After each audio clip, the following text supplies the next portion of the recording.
Hello everyone, this is Helios Raven. I tell you I do it, even if you don't care. And sorry for the funky camera angle and the weird lighting. I'm working on relocating my workbench right now, so just bear with me for probably this and probably the next episode after that.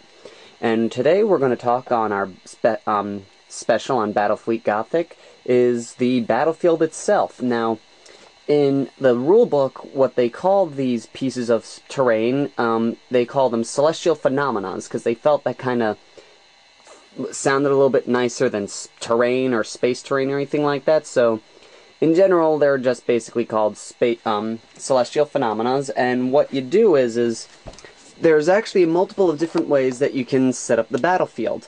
They actually have a chart that has a listing of all the different space sectors that you could do to determine where in a sector you're fighting. You know, a solar flare region, the outer space, and all the different layers in between.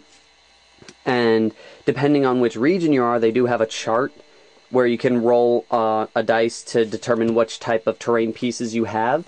Or you can go like what me and Phil do, which is we just put whatever we feel like is on the battlefield. And so, now the first thing that we're going to discern first is determining the sun edge. This is a key critical factor, especially if you're the Eldar, since the sun edge controls your movement. And the way you would do that is you would take a d6, whoops, sorry about that. You would take a d6 and roll it. You would look at the result, and the table is actually marked with a certain number, which we'll put on the sides there, and depending on what the dice roll is, would determine where the sun edges is. So this is a 1, so we would be on the sun edge spot, so the sun edge would be on the 1, which would be on this side that we're going to highlight right now in a different text color. And that's how you would determine which edge the sun would be on, and that would also key into factor with flares and such like that, and we're going to get into that a little bit more later on. And so then the first real terrain piece that they talk about in Battlefleet Gothic is asteroids. Asteroids, basically small little rocks that float around, or really large rocks that float around in space, and they create giant areas of debris. And they follow specifics, and the rules for them is that they block line of sight for firing. So if there's a ship on one side of an asteroid field and a ship on the other side, one moment. There we go. So we have a Hades class ship on this side of the asteroid field right here. And we got a Gothic ship on this side of the asteroid field. Now, because there's an asteroid field in their way, they actually can't fire their lances at each other, despite the fact that they are within range. Because these asteroids are here, it blocks line of sight. It's supposed to represent that the lances fire through and get hit by a rock rubble floating in the asteroid field. And also, same with torpedoes. Any torpedoes that go through that touch an asteroid field are detonated automatically and are lost. Now, in terms of traversing the terrain, any attack craft, that's your fighters and your bombers and your assault boats that go through a asteroid field, have to roll on a d6, and a roll of a 6, they blow up. And on any other roll, they move fine. Now, here's one thing you have to keep in mind. Say if they start their movement here, they're moving here, they fly through, they land in the asteroid field. They roll a d6, they're fine. We rolled a 2, so they're fine. Their next ordnance phase, they continue their move straight forward. They have to roll a d6 again because they're traversing the terrain, and they roll a 6. And they roll 6, so at this point the ordnance markers are destroyed before they get through the asteroid field. Now, let's say for regular ships, say if, for example, this Hades cruiser decided it's going to traverse the asteroid field. So let's make it a little bit larger, just to make it a little bit more interesting. So he moves through the asteroid field. Since he's moving through the asteroid field on this turn, he would roll a leadership check. Let's just say, for arguments, his leadership is 8. Okay, we rolled a 5, so he's fine. He takes no damage, nothing happens to him, and he continues his move. So now he's in the middle of the asteroid field. So now his next turn, he decides he's going to go and continue moving. He rolls again on his leadership. He's fine, so he continues his movement forward. Now, what if he was doing the all-ahead full special order and he goes into the asteroid field? Well, at that case, he would have to roll 3d6 on the leadership check. So he'd make his leadership check on 3d6, and he's got 6, 7, 8, 9, 10. He rolled a 10, so he fails his leadership check.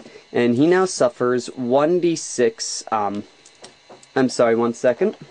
Okay, sorry, since he failed the leadership check this time, he would have to roll 1d6, and that would be how many damage points he takes from asteroid bombardment. So he takes 2.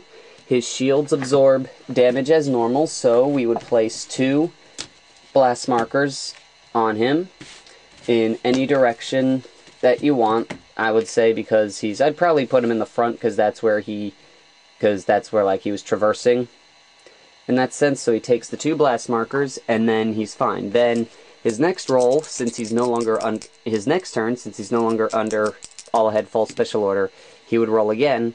He failed again. He rolled doubles, so he'd take another 3 points of damage. Shields would absorb as normal, and then whatever is left goes directly to the ship. Now, escorts get to re-roll this leadership check, but they have to take the second leadership check's roll no matter what. And even, like, say for example, the Hades class cruisers here, say if the Gothic class cruiser just comes and touches the edge of the asteroid field, they then have to make their leadership check to avoid any damage. So you can't basically sit there riding the edge. If you touch the outer asteroid markers, your ship has a risk of suffering from damage. And like with most types, unless you get really lucky on the damage roll and roll only a 1 on the dice roll, most escorts that fail their leadership check are going to be destroyed, and any Eldar craft that go in are going to just be mutilated because their holofields don't protect them against asteroids. Now, if you have 2 ships within an asteroid field, okay, so at that point, they can attack each other.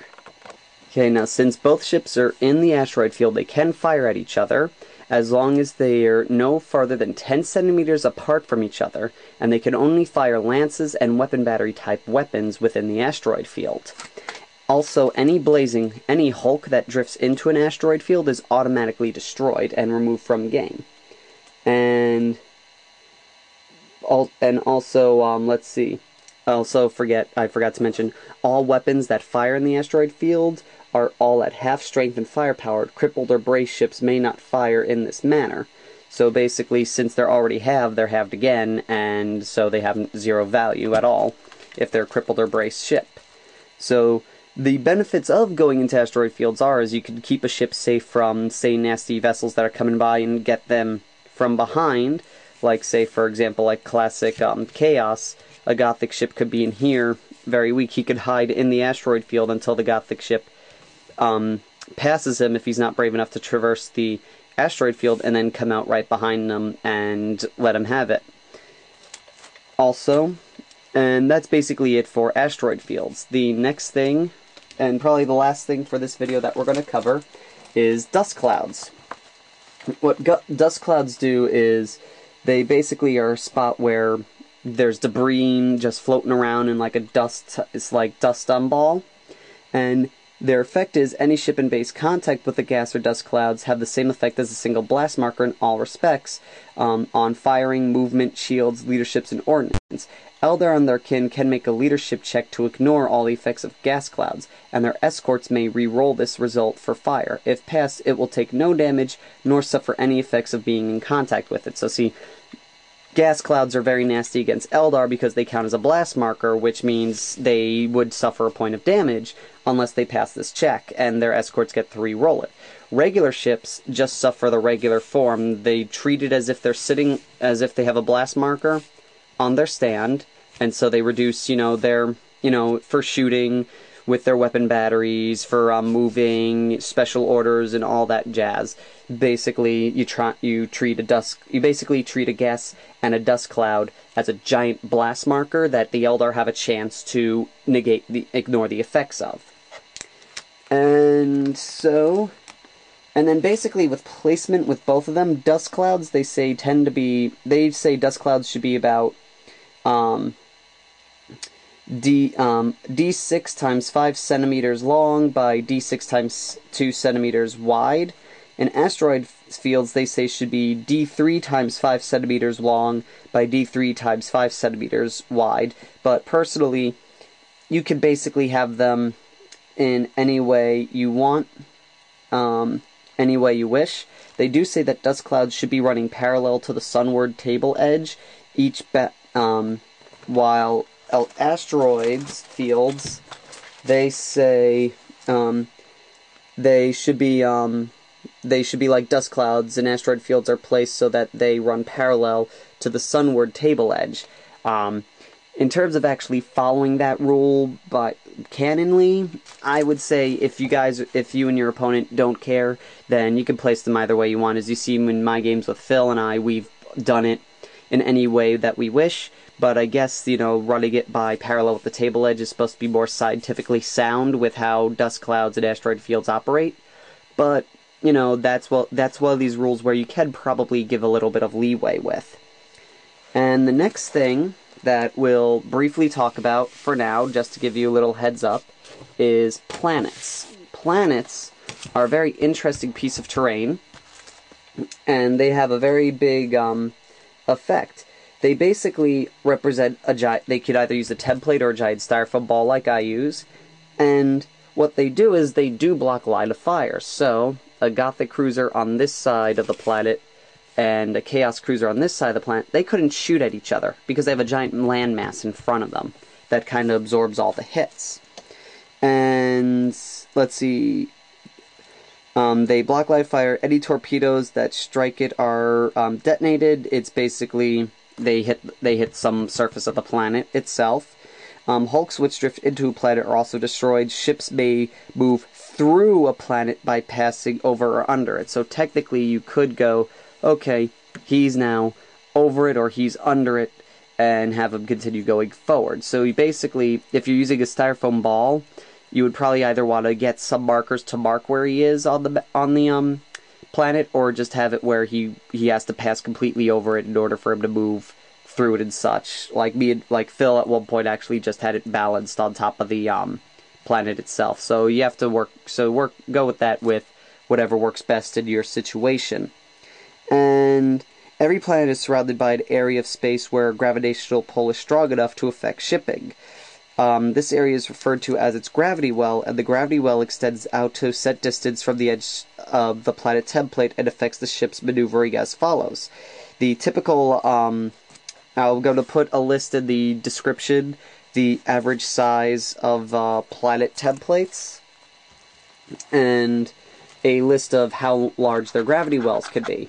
And what the gravity of a planet does is it allows a ship to make a free 45-degree turn at the beginning and end of their move, but the turn must always be made towards the planet. So, let's just say, for example, we have a Hades class like this. He can make one free 45-degree turn towards the planet, move his vessel, make his regular turn that he gets for being a cruiser, continue on his movement, and then by the end of it, make another turn 45 degrees around the planet. So basically, it allows him to circle around the planet. Now, that's all I have for today, so we'll continue this in our next video. So, until next time, this is Helios Raven, signing off.